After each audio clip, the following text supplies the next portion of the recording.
have you yourself experienced any kind of pushback really from people maybe in your comment section or things along those lines, saying, hey, you shouldn't be doing this, that, or the other? And how have you dealt with that and handled that?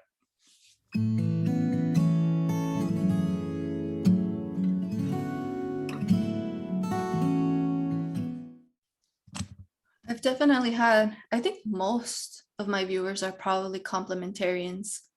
It just seems that, the evangelicals are more complementarian. Sure.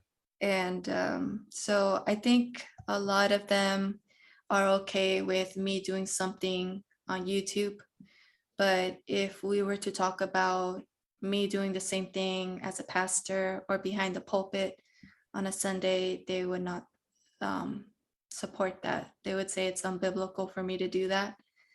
Um, so from time to time, I'll get those people that will say, the Bible says women need to be silent, and that is shameful for a woman to teach a man something. And Hmm.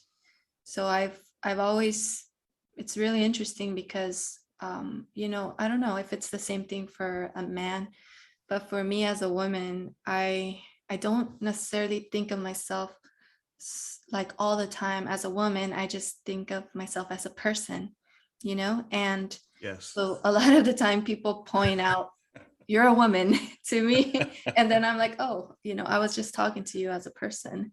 Yeah, I didn't, I love it. so like the whole time that I started to do YouTube, I first started to do like, I wanted to go through the book of Matthew.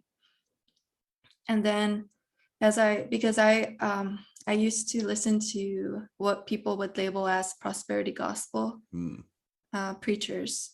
So I used to listen to a lot of that. I grew up Pentecostal Uh-huh. Assemblies of God Hmm. churches, and I love that I was able to like really appreciate my relationship with God and Yeah. just seek Him with all my heart.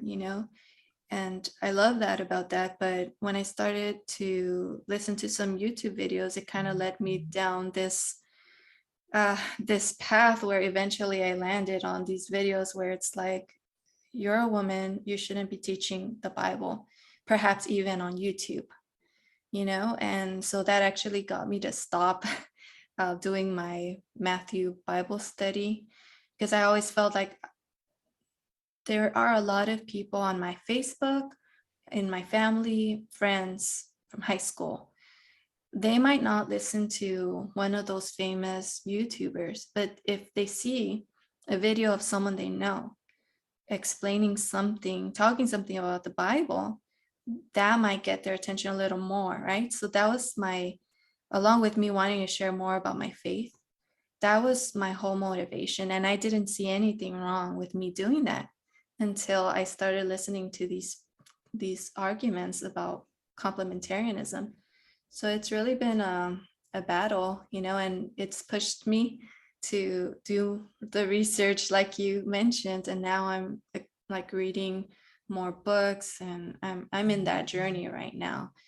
But I just think I agree with you that the gospel, I mean, it's the same message no matter the gender that's delivering the Mhm. gospel. And in all practicality, if people are going to go to hell, you know then how is it more important for me as a woman to be quiet than to me to share the gospel to that person who might go to hell? you know so little things like that are getting me to challenge those very respected Christian preachers out Yeah, for there. sure. For Yeah. sure. And just because we respect them, it doesn't mean that we have to agree in the same manner with these things, right?